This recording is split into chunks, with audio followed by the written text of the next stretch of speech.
दर्शकों नमस्कार। Hope all is good. दर्शकों आज बात कर लेते हैं exchange of planets. Exchange of planets क्या होता है? एक्सचेंज ऑफ प्लैनेट्स मतलब मैं आपकी सीट पर आकर बैठ गई और आप मेरी सीट पर बैठ गए। आप मेरे घर आकर बैठ गए, मैं आपके घर आकर बैठ गई।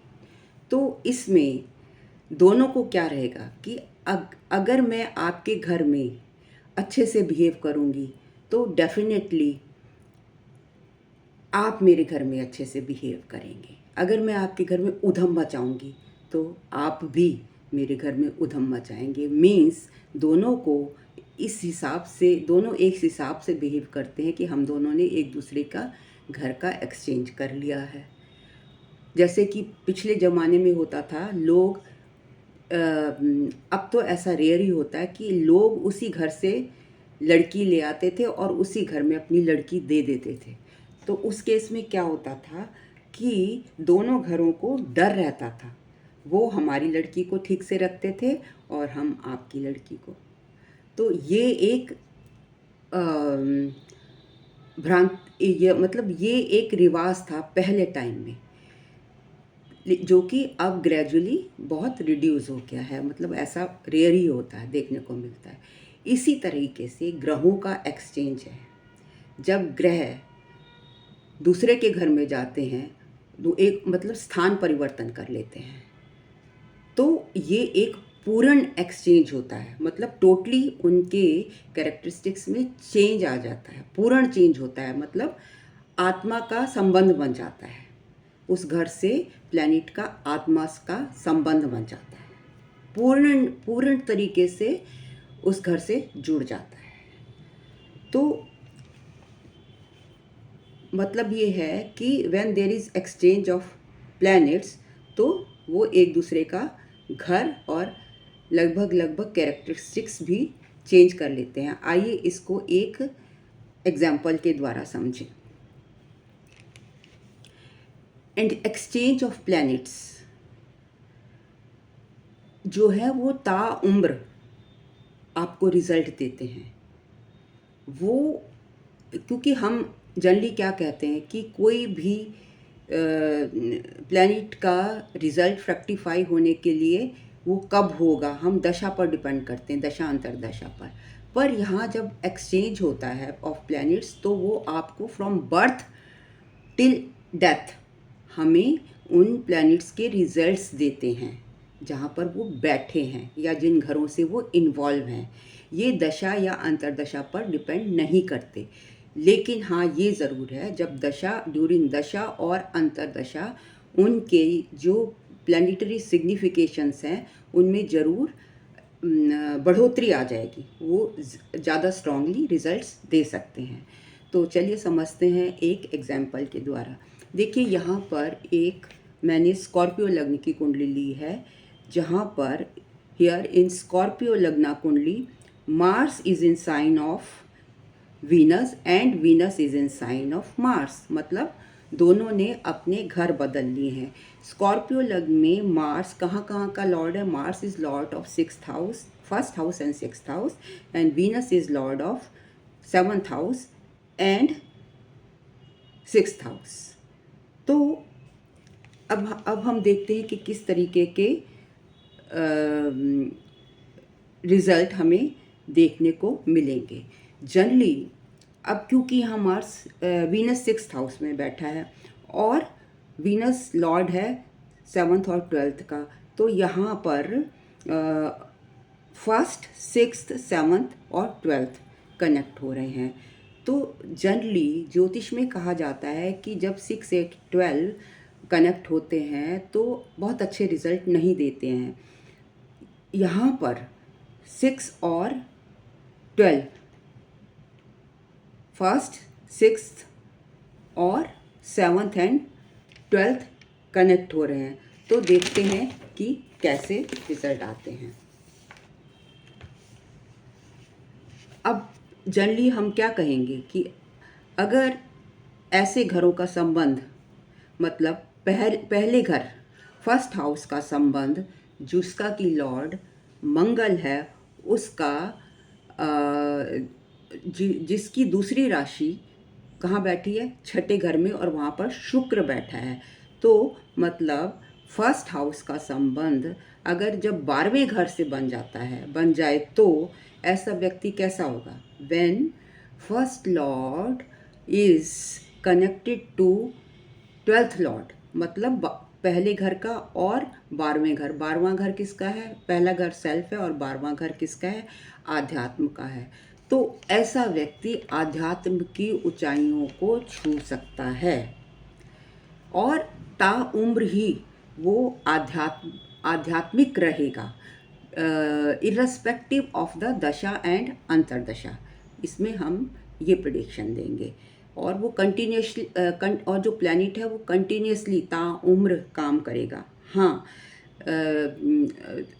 हाँ ये ज़रूर है कि दशा और अंतरदशा में जब उसकी दशा और अंतरदशा आएगी तब क्या होगा? तब उस घर के सिग्निफिकेशन कुछ और बढ़ जाएंगे, ज़्यादा, मतलब वो और भी ज़्यादा आध्यात्मिक हो जाएगा। अब first house gets exchange with not only 12th house, मतलब यहाँ पर हमने देखा कि पहले घर का एक्सचेंज जो खाली 12वें घर से नहीं है और किससे है? 7th हाउस से, but it is also with the 7th house, 7th Lord. Means 7th Lord कौन है? 7th Lord is Venus. Means this person will be attracted. 7th house किसका होता है? सेक्स का होता है, अदर पर्सन्स का होता है, ऑपोजिट सेक्स का होता है, बिजनेस का होता है। So this person will be attracted towards opposite sex and business. लेकिन but if we talk about it's आध्यात्मिक, अगर हम इसके आध्यात्मिक पार्ट को, आध्यात्मिक साइड को देखें, पहलू से देखें, तो 7th हाउस किसका है? अदर्स का, अदर पीपल का, जनता का, पब्लिक का। तो ऐसे व्यक्ति का जीवन दूसरों के हेल्प करने के लिए, दूसरों के काम के लिए, ऐसे कॉज के लिए बीतेगा। मतलब आध्यात्म लेवल पर वो और लोगों की ताउम्र मदद करेगा। नेक्स्ट, अब जो 7th हाउस है ये 10th फ्रॉम 10th है, पद प्राप्ति का, नेम फेम का घर भी है। तो जब इट मीन्स कि जब 10th हाउस के प्लैनेट की अगर व्यक्ति की दशा आ जाती है तो व्यक्ति को हाई पद की प्राप्ति होती है, प्रसिद्धि मिलती है, नेम फेम मिलता है। उसी तरीके से ये जब 7th हाउस में जो प्लैनेट है ये ताउम्र आपको क्या देगा? नेम फेम और प्रसिद्धि एंड स्टेटस देगा, irrespective of the dasha and antardasha, because it is 10th from 10th। अब ये तो हो गया कि इस एक्सचेंज को हमने फर्स्ट हाउस के हिसाब से पढ़ा।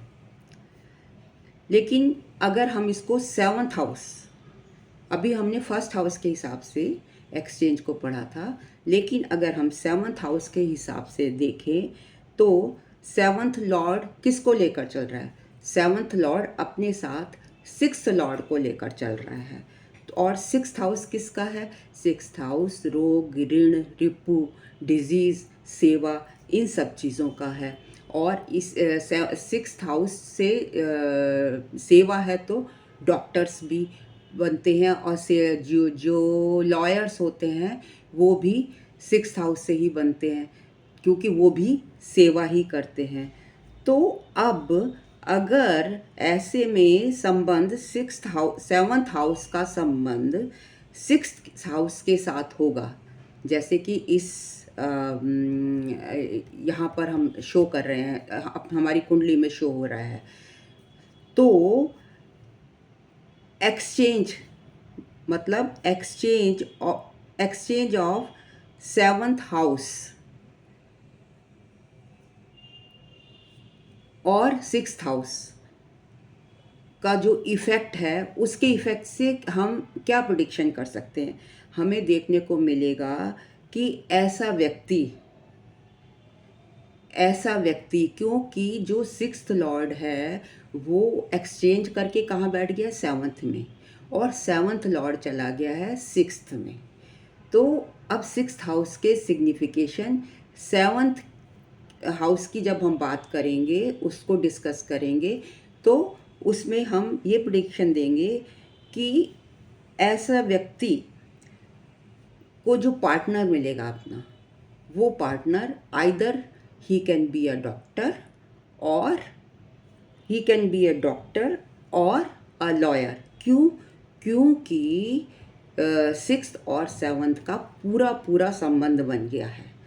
आत्मा, जब आत्मा का संबंध होता है तो पूरा पूरा संबंध होता है, और there is a exchange of seventh and sixth house lords, इनका एक्सचेंज है आपस में। तो अगर ऐसे व्यक्ति का जो पार्टनर होगा, डॉक्टर हो सकता है या लॉयर हो सकता है, क्योंकि वो सेवा से जुड़े हैं। Sixth house, doctor and lawyer,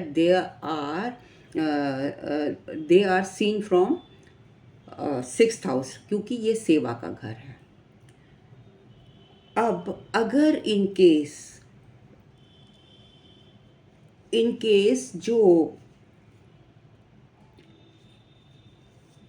seventh lord या सिक्स्थ लॉर्ड, इनका जो एक्सचेंज है, इस पर मैलिफिक दृष्टि पड़ रही हो या पाप ग्रहों की दृष्टि पड़ रही हो, तो उस केस ये तब था प्रिडिक्शन, जब उस सेवन्थ हाउस के ऊपर, सिक्स्थ हाउस के ऊपर कोई मैलिफिक, उनके लॉर्ड्स के ऊपर कोई मैलिफिक दृष्टि नहीं थी।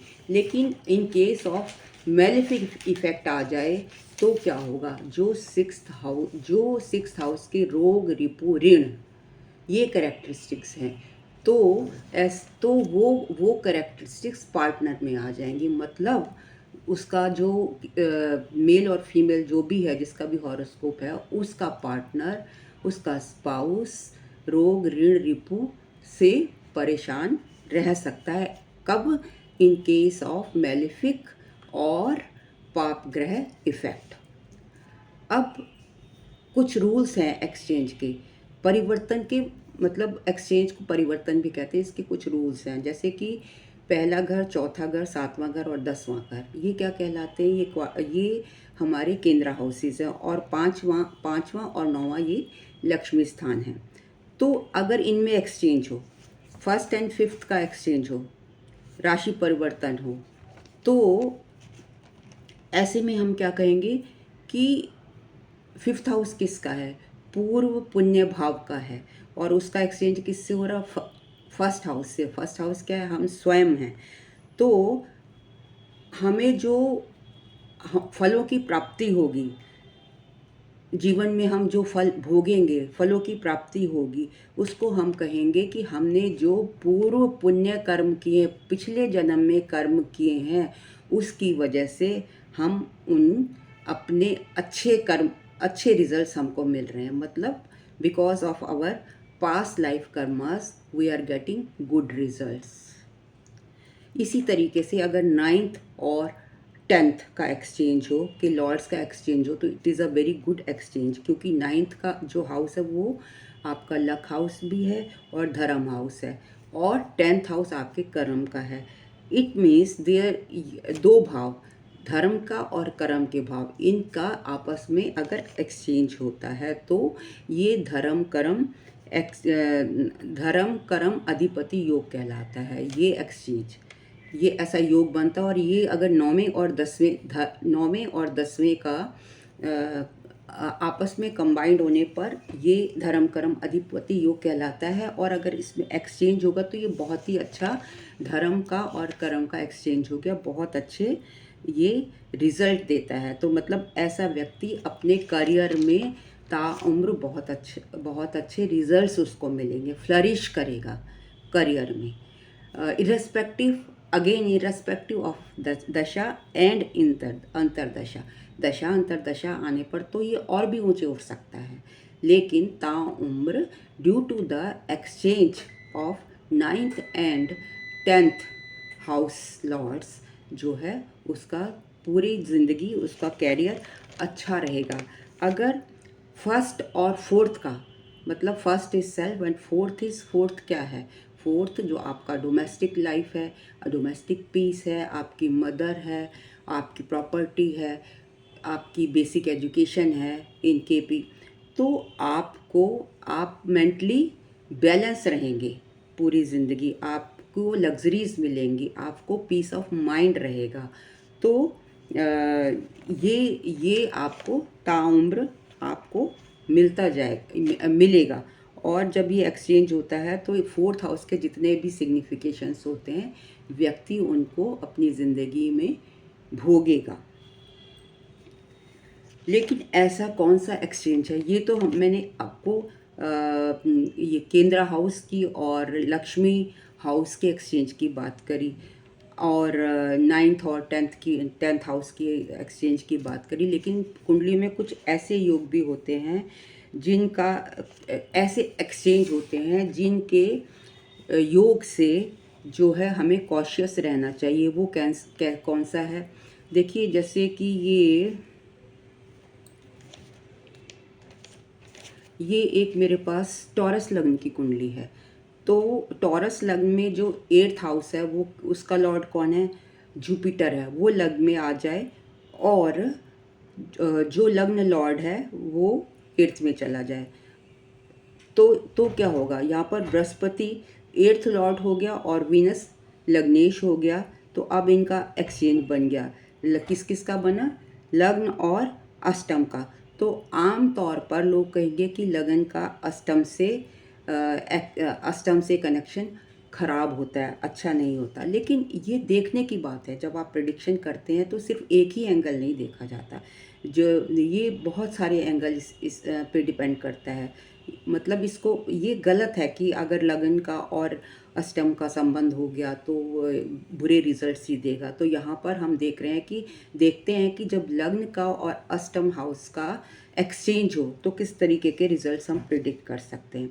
देखिए जो 8th हाउस है वो अनअर्न्ड इनकम का है और इनहेरिटेंस का है, रिसर्च का है। तो ऐसे में जो व्यक्ति अगर 8th लॉर्ड लग्न में आ जाता है और लग्न लॉर्ड 8th में चला जाता है तो व्यक्ति अगर रिसर्च करेगा तो रिसर्च में वो बहुत हाई स्टेटस पर पहुंच सकता है। इन केस अगर उसको इनहेरिटेंस जो कि अनअर्न्ड मनी होती है वो भी उसको मिलेगी, और अनअर्न्ड इनकम जो कि 8th हाउस से शो होती है, तो ऐसा व्यक्ति उसको भी प्राप्त करेगा। अब बात कर लेते हैं कि अगर 10th लॉर्ड का 8th से संबंध बन जाए, जो कि जिसको भी एक नेगेटिव कॉम्बिनेशन माना जाता है कि ओहो 10वां घर जो है 8वें घर में चला गया तो ये उसको पीड़ा मिलेगी। तो आइए देखते हैं। देखिए ये एक पाइसेस लग्न की कुंडली है जहाँ पर 10th लॉर्ड है जुपिटर जो कि 8th में चला गया, और 8th लॉर्ड है वीनस जो कि 10वें घर में बैठ गया। तो अब लोग जनरली परेशान हो जाएंगे कि 10th लॉर्ड का और इसका एक्सचेंज हो गया, ज़रूर अब ये तो 8th लॉर्ड जो है 10th में आकर बैठ गया तो इस व्यक्ति को जॉब में बहुत परेशानी होगी। लेकिन अब क्या हुआ, 8th ने किसकी प्रॉपर्टी ले ली है, 8th हाउस ने 10th हाउस की प्रॉपर्टी ले ली है और 10th ने 8th हाउस की प्रॉपर्टी ले ली है। तो ऐसे में क्या होगा, तो अगर ऐसा व्यक्ति सर्जन हो या रिसर्चर के रूप में काम कर रहा हो तो वो बहुत ज़्यादा फ्लरिश करेगा, बहुत अच्छा सर्जन बनेगा। मतलब उसकी लाइफ में हम एक्सचेंज पढ़ रहे हैं 10th और 8th में, और जब हम किसी को प्रिडिक्शन कर रहे हैं तो हमें एक्सचेंज को भी देखना चाहिए। खाली ये नहीं कि 10th में 8th चला गया, 8th 10th में आ गया तो गलत हो गया, ऐसे नहीं देखना है, तब आपकी प्रिडिक्शन गलत हो सकती है। तो इस तरीके से अगर ये व्यक्ति सर्जन होगा या रिसर्च कर रहा होगा तो उसके लिए ये एक्सचेंज बहुत ही अच्छा है। ऐसे में थर्ड और फर्स्ट हाउस का एक्सचेंज हो जाए, एक मान लीजिए मेष लग्न की कुंडली है जिसमें थर्ड लॉर्ड मरकरी है, वो आ गया फर्स्ट में और फर्स्ट लॉर्ड चला गया मार्स थर्ड में। तो थर्ड और फर्स्ट का एक्सचेंज, थर्ड हाउस किसका है? टूर्स का है, ट्रैवल्स का है, मार्केटिंग का है, कम्युनिकेशन का है, और भी कई चीज़ों का है, खेल कूद का है। तो इस व्यक्ति का जो थर्ड लॉर्ड अगर फर्स्ट में आ गया तो ये आपको अच्छे रिजल्ट देगा, बहुत अच्छे रिजल्ट देगा, क्योंकि ये एडवेंचर का भी है। बस ये है कि यहाँ पे नेगेटिव क्या हो सकता है कि ऐसे व्यक्ति को ये एडवेंचर भी शो करता है, चोट लग सकती है, जिस उसमें उसको थोड़ा सा केयरफुल रहना पड़ेगा।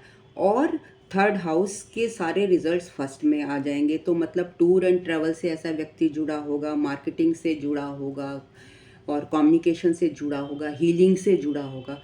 तो इन सब से जुड़े हुए बहुत अच्छे रिजल्ट आएंगे।